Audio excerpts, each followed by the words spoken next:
Welcome, business owners, to this professional explainer.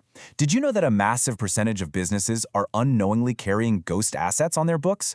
Today, we're looking at something that could be quietly making or breaking your balance sheet.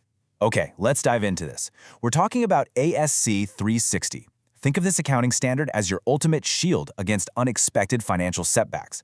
It's the playbook you absolutely need to ensure your physical assets are accurately valued.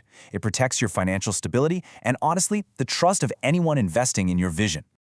Here's our game plan for today. First, uncovering hidden asset drains. Then, spotting the impairment triggers.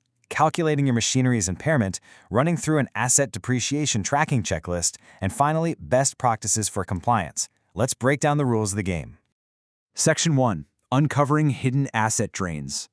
I want to challenge you right off the bat with a question. Are hidden impairments eroding your company's value? You know it's incredibly easy to just look at a piece of heavy machinery or a warehouse on your books and assume it's still worth what you paid for it minus standard depreciation. But if that asset has actually lost value due to market shifts or wear and tear, and you haven't adjusted your books, you are overstating your asset values. And doing that can completely undermine investor trust and throw your financial stability into real jeopardy. This is exactly where ASC 360 comes in. Established by the FASB, it's basically the GAAP rulebook for the entire life cycle of your heavy-duty, long-lived physical assets. We're talking buildings, land, manufacturing machinery.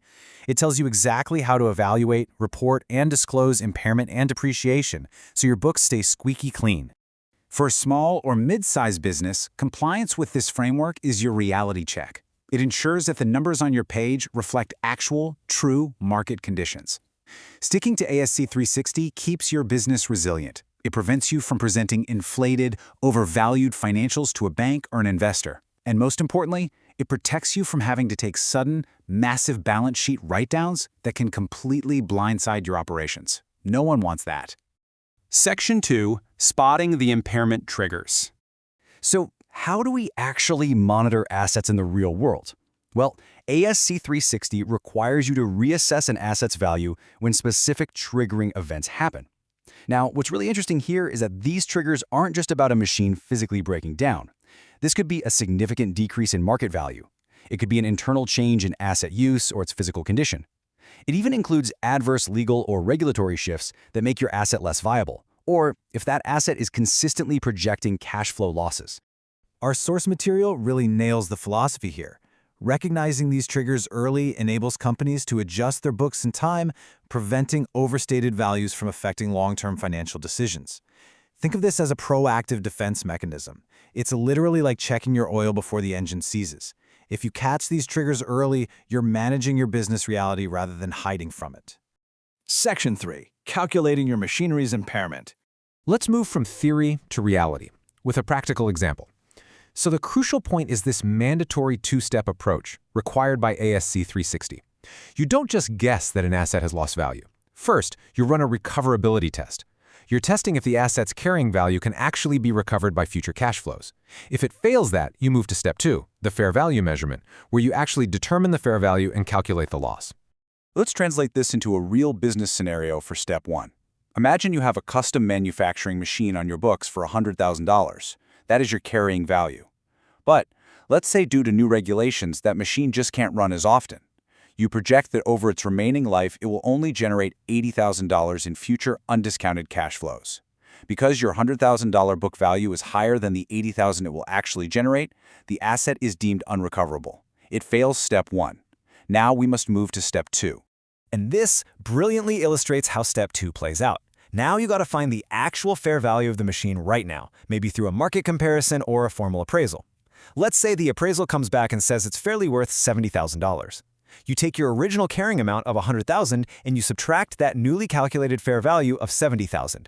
That difference, $30,000, is the impairment loss you absolutely must record on your statements. And that $70,000, that becomes your clean, new cost basis moving forward. It's really that simple, but it is absolutely crucial for accuracy. Section 4. Asset Depreciation Tracking Checklist. Let's move to the checklist and see how this builds into an actionable everyday routine for your operations. First, group assets with dependent cash flows. This is critical because sometimes a single machine doesn't generate cash on its own. It relies on a whole production line. Next, intentionally select the appropriate depreciation method. Then, continuously monitor for those triggering events we talked about. When triggered, immediately execute the two-step recoverability tests. And finally, compile all mandatory disclosures. Now, ASC 360 gives you several options for that depreciation step. Straightline is best used for consistent usage, giving you a predictable expense. Got fast aging tech? Use accelerated for fast value loss, which results in a higher early expense. Heavy machinery or equipment? Units of production gives you a usage-based expense tied to actual output. And for vehicle fleets, group depreciation allows for a collective calculation, saving you a massive headache. You just pick the one that matches how your asset actually lives and breathes. And let's not forget the final checklist item, disclosures. Transparency is everything here. In your financial statements, you absolutely must disclose your chosen depreciation methods. You need to provide a breakdown of the balances for your depreciable asset classes. You must report any capital expenditures and impairment losses. And you have to detail the exact assumptions you used for that fair value calculation. Presenting these details proves your accountability, and for sure, it significantly fosters investor trust. Section 5. Best Practices for Compliance. A quick but vital note for any business owners operating internationally. Do not mix up USGAAP with international standards. ASC 360 is USGAAP.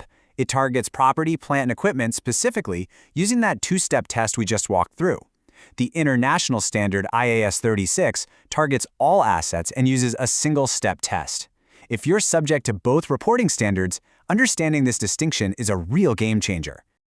To wrap this all up, let's summarize your compliance best practices. Regularly assess for impairment, especially during times of market volatility. Accurately group complementary assets to save yourself unnecessary math. Commit to clear, highly accurate financial disclosures. Consult CPAs or appraisers when fair values get complex, and stay updated on any FASB standard changes. Honestly, specialized professional knowledge pays for itself 100 times over when it comes to staying compliant. I'll leave you with this final, provocative thought. When was the last time you stress-tested your balance sheet? Are the long-lived assets on your books actually reflecting your operational reality today? I challenge you to take immediate action. Review your equipment, check for those triggering events, and secure your financial future by making sure your numbers tell the true story. Thanks for joining me on this explainer, and here's to building resilient businesses.